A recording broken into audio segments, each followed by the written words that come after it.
नमस्कार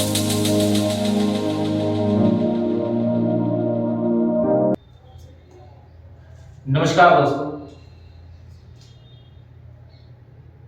उम्मीद कर रहा हूं कि आप सब लोगों को बहुत अच्छे से आपका जो सिलेबस है उसके अकॉर्डिंग आपको टॉपिक समझ में आ रहे होंगे और आप अपने जो भी कमेंट्स हैं या जो भी आपकी कोई अगर मान लीजिए किसी कोई क्वेश्चंस हैं तो वो हमारे कमेंट्स बॉक्स में आकर के वो आप उनको बताते रहिए, ठीक है, ताकि हम उसको सॉल्व करने का प्रयास करें, ठीक है।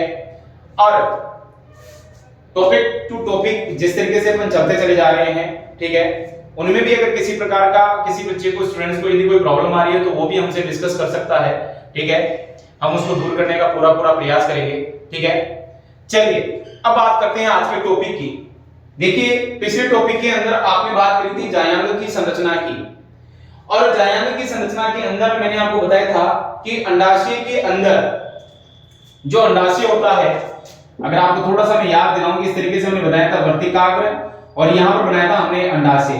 इस अंडाशय के अंदर एक क्या थी, वृंतनुमा संरचना थी, ये वाली, ठीक है। यहां पर इस तरीके से आपने वर्तिकाग्र बनाया था, तो इसके अंदर एक वृंतनुमा जो संरचना थी वो थी बीजांड, ठीक है। अब इस बीजांड की संरचना को अपन यहां पर पढ़ने वाले हैं कि बीजांड की संरचना कैसी होती है। तो बीजांड अंडाशय के अंदर, बीजांड जो होती है वो अंडाशय के अंदर एक वृंतनुमा संरचना है, ठीक है, एक वृंतनुमा संरचना है जो कि आवर्तबीजी पादपों के अंदर, जो कि आवर्तबीजी पादपों के अंदर क्या होता है, बाद में यही बीजांड जो होता है, यानी कि इसी बीजांड से बीज का निर्माण हो जाता है। यानी कि जब निषेचन की जब क्रिया हो जाती है तो यही बीजांड जो है वो बीज का निर्माण करता है, यानी कि सीड बनाता है, ठीक है। तो यहाँ पर अपने स्ट्रक्चर ऑफ ओव्यूल यहाँ पर अपन पढ़ने वाले हैं। मैं आपको यहाँ पर बीजांड की जो डायग्राम है वो आपको यहाँ पर बना करके बताता हूँ।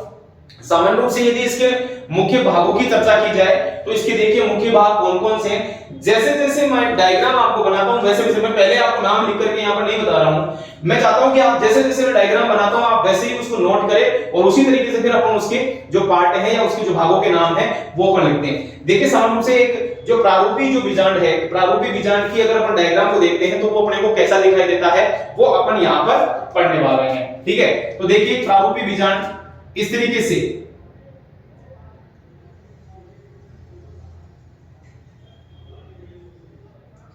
एक प्रारूपी बीजांड का यदि अपन डायग्राम बनाते हैं तो अपने को वो इस तरीके से दिखाई देता है।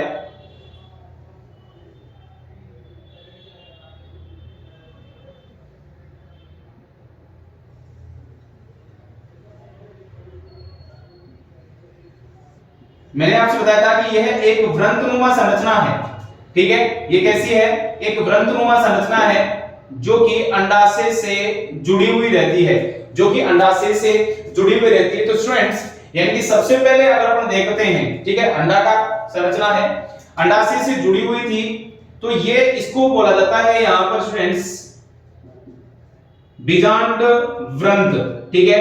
यानी कि यह है अंडाशय से जुड़ी हुई है, यह किससे जुड़ी हुई है, अंडाशय से जुड़ी हुई है और बना रही है बीजांड वृंत, ठीक है।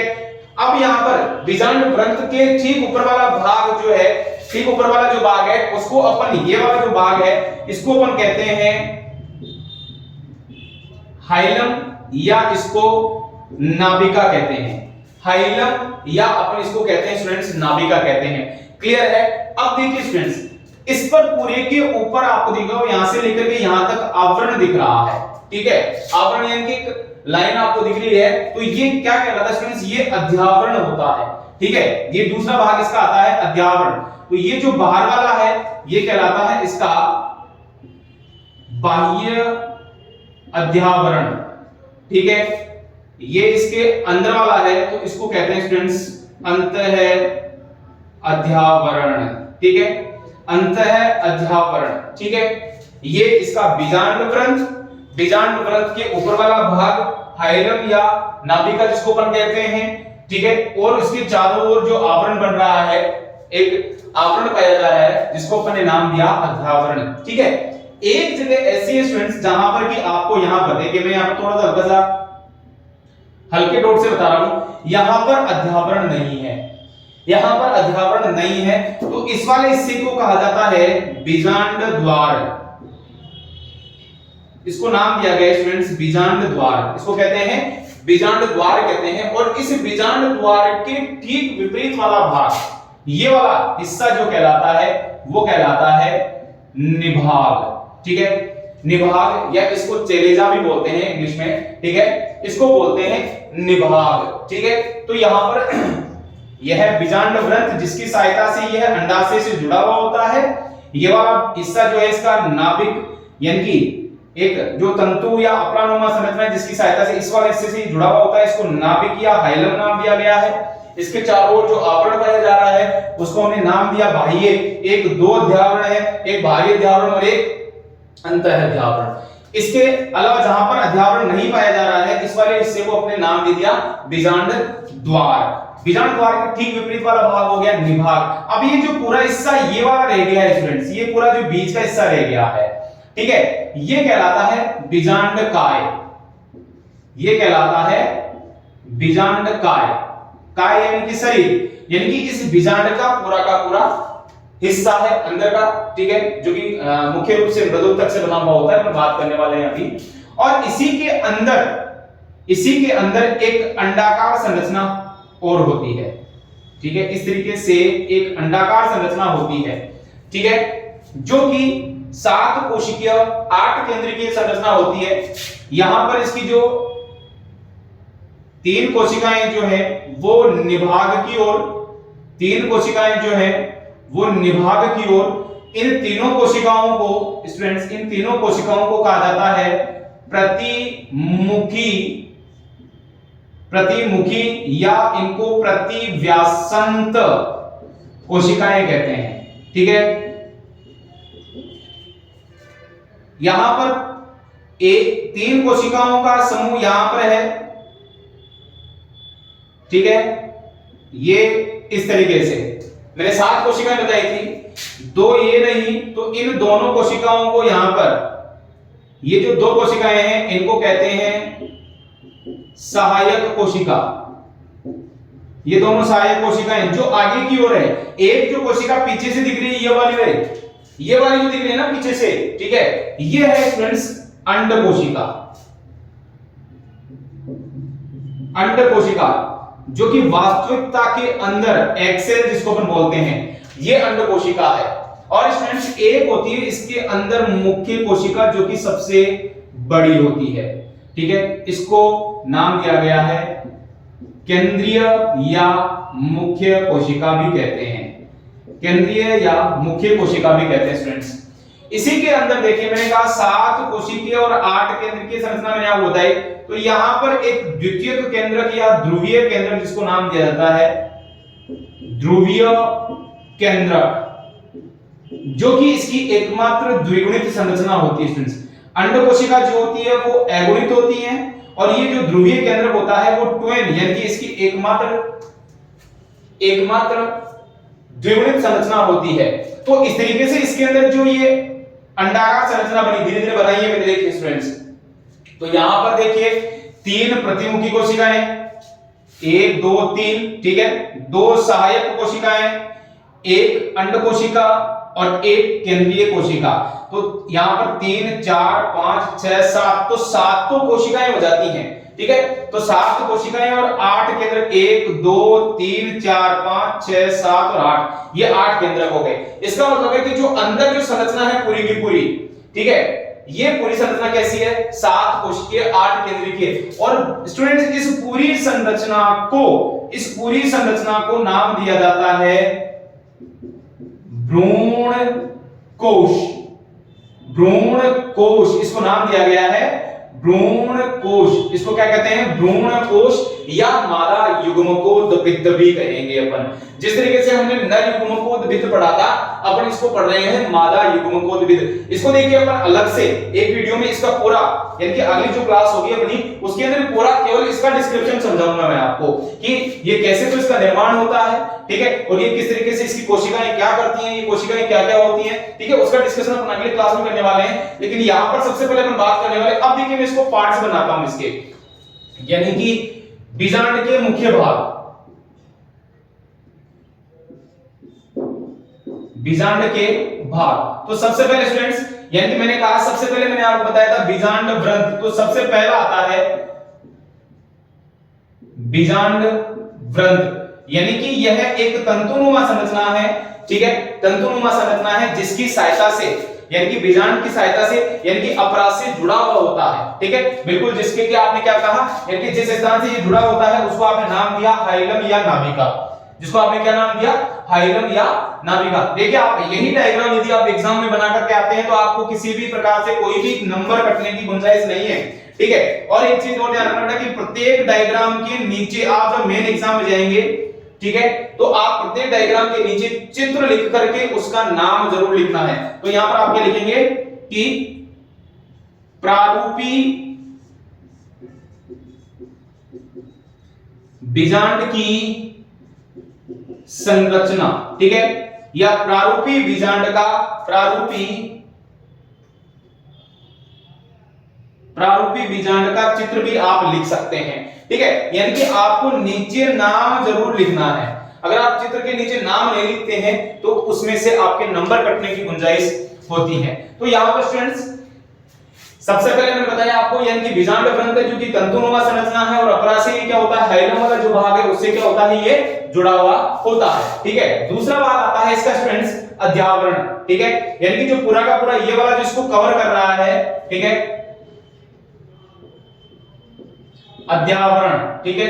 सामान्य रूप से अध्यावरण दो पाए जाते हैं, ठीक है, एक बाह्य अध्यावरण और एक अंतःअध्यावरण। लेकिन स्टूडेंट्स कई जगह ये देखा गया है, जैसे कि लीची खाने वाला जो एक फल होता है लीची और अरंडी, इनके अंदर क्या होते हैं, अध्यावरण की संख्या होती है स्टूडेंट्स 3, ठीक है। ये इंपॉर्टेंट है, यहां से ये इंपॉर्टेंट क्वेश्चन है, यानी कि लीची के अंदर जो है वो अध्यावरण कितने होते हैं स्टूडेंट्स, यानी कि अध्यावरण की संख्या होती है 3 होती है। और लीची के अंदर जो हिस्सा अपन खाते हैं, ठीक है, यानी कि जो गुद्दे गुद्दे सा जो भाग होता है, आपने देखा होगा लीची खाई होगी आपने, तो लीची के अंदर अपन जो भाग खाते हैं वो तीसरा अध्यावरणीय होता है, ठीक है। और प्रश्न कई बार ऑब्जेक्टिव टाइप प्रश्न के अंदर भी पूछा जाता है, यानी कि जब बड़े जो एग्जाम्स होते हैं, जैसे नेट का जो एग्जाम होता है उसके अंदर पूछ लिया जाता है कि क्वेश्चन आ गया कि लीची के फल में खाने योग्य भाग है, लीची के फल में खाने योग्य भाग है, क्वेश्चन बनाया लीची के फल में खाने योग्य भाग है, और ऑप्शन उन्होंने दे दिया ए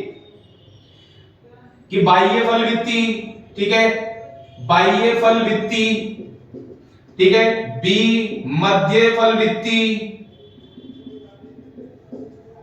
सी यहां पर क्या अध्यावरण, और डी आपने दे दिया कि अंतः फल भित्ति, ठीक है। इस तरीके से उन्होंने नाम दे दिया। अब अपन ये सोचते हैं कि साहब वो तो फल का आवरण ही तो है, यानी कि फल भित्ति है, और आप देखिए कि मैक्सिमम जो बच्चे अब जिन्होंने पढ़ा है या जिन्होंने सीखा है वो तो सीधा सा कहां पहुंचेंगे, अध्यावरण के ऊपर, यानी कि लीची के अंदर 2 की बजाय 3 अध्यावरण होता है, और जो तीसरा अध्यावरण है वही खाने योग्य होता है, उसको नाम दिया जाता है स्टूडेंट्स एनल, यानी कि जो तीसरा अध्यावरण होता है उसको, यानी कि जो खाने योग्य भाग है, मैंने बॉक्स में बंद किया है, उसको कहा गया है एनल कहा जाता है, यानी कि लीची का जो खाने योग्य भाग है वो अध्यावरण होता है और उसको नाम दिया गया है एनल, ठीक है, याद रखना यहां से। तो इस तरीके से हमको क्या है कि इन सब चीजों का हमको क्या होना चाहिए, पता होना चाहिए, जानकारी होनी चाहिए, क्लियर है। तो अध्यावरण हो गए। अध्यावरण के बाद अगला जो भाग आता है इसका स्टूडेंट्स वो आता है अपना बीजांड द्वार, यानी कि तीसरा हिस्सा आता है बीजांड द्वार, ठीक है स्टूडेंट्स, यानी कि बीजांड द्वार वो भाग है जहां पर कि अध्यावरण नहीं होता है, यानी कि बीजांड का वह भाग जहां पर कि अध्यावरण नहीं पाया जाता है, जहां पर कि अध्यावरण नहीं पाया जाता है वो बीजांड द्वार होता है। और इसी बीजांड द्वार से जब पराग नलिका गति करती हुई आती है, वृद्धि करती हुई आती है, तो स्टूडेंट्स इसी बीजांड द्वार से पराग नलिका कहां, इस भ्रूण कोश के अंदर प्रवेश करेगी। क्यों? क्योंकि यहां पर यहीं पर उपस्थित है अंडकोशिका, यहीं पर उपस्थित है अंडकोशिका, और इसी अंडकोशिका के साथ नर युग्मक का क्या होना है, क्योंकि ये अंडकोशिका ये क्या है, मादा युग्मक है, यही तो मादा युग्मक है, तो इसी के साथ संलयन की क्रिया होगी और यहाँ पर क्या होगा, जाइगोट का निर्माण होगा। तो ये बीजांड द्वार के ऊपर क्या होता है, बीजांड द्वार के ऊपर क्या होता है, अध्यावरण नहीं होता है, अध्यावरण नहीं होता और पराग नलिका भी इसी क्षेत्र से क्या करती है, इसके अंदर प्रवेश करती है। ठीक है, और बीजांड द्वार के ठीक विपरीत वाला जो भाग है वो कहलाता है स्टूडेंट्स, निभाग कहलाता है। वो क्या कहलाता है, निभाग कहलाता है, या चैलेजा भी जिसको कहा जाता है, वो चैलेजा भी कहलाता है। ठीक है, तो आपका हो गया बीजांड, बीजांड ग्रंथ हो गया, अध्यावरण हो गया और बीजांड द्वार हो गया। अब आता है स्टूडेंट्स बीजांड काय, चौथा हिस्सा आता है, इसका चौथा भाग आता है बीजांड काय। ठीक है, बीजांड काय यानी कि ये जो पूरा बीच का जो भाग है, ठीक है, ये जो कि मृदु तकीय भाग है। ठीक है, मृदु तक से बना होता है, मृदु तक से बना होता है। और इसका मुख्य कार्य क्या होता है कि ये जो भ्रूणकोश होता है, ठीक है, ये जो भ्रूणकोश होता है जिसको कि मादा युग्मकोद वित्त भी कहा जाता है, इस भ्रूणकोश को पूर्ण रूप से पोषण प्रदान करने का काम होता है इसका, किसका, बीजांड काय का। ठीक है, इस बीजांड काय का पूर्ण रूप से, क्योंकि मृदु तकीय भाग है तो उसको पूर्ण रूप से पोषण प्रदान करता है। लेकिन स्टूडेंट्स क्या होता है कि जो एक बीजपत्री है, ठीक है, एक बीजपत्री के अंदर क्या होता है कि यह एक पतली परत के रूप में मिलता है। ठीक है, एक पतली परत के रूप में मिलता है जिसको कहा जाता है पेरिस्पर्म कहा जाता है, जिसको कहा जाता है पेरिस्पर्म कहा जाता है। यानी कि एक बीजपत्री पादपों के अंदर, एक बीजपत्री पादपों, एक बीजपत्री जो बीज होते हैं उनके अंदर क्या होता है, एक पतली सी परत के रूप में मिलता है, एक पतली सी परत के रूप में मिल जाता है जो एक बीजपत्री जो बीज है, ठीक है, अपना गेहूं है, ठीक है, चावल है, ठीक है, तो ये एक बीजपत्री है, इनके अंदर क्या बाजरा है, ठीक है, इनके अंदर क्या होता है, एक पतली परत के रूप में मिलता है जिसको कि कहा जाता है पेरिस्पर्म। ठीक है, ये भी इंपॉर्टेंट प्रश्न है, ये भी पूछा जा सकता है यहां से। तो यहां पर बीजांड काय का मुख्य कार्य क्या हो गया, इसको पूर्ण रूप से यानी कि भ्रूणकोश को और इसकी जो कोशिकाएं हैं उनको पोषण प्रदान करने का कार्य हो गया। उसके बाद अगला जो आता है वो आता है फ्रेंड्स सबसे आंतरिक भाग, ये यानी कि पांचवा जो आता है वो आता है भ्रूण कोश कह दो या इसको मादा युग्मकोद विद भी कह सकते हैं स्टूडेंट्स, मादा युग्मकोद विद, ये अपन आगे पढ़ने वाले हैं। ठीक है,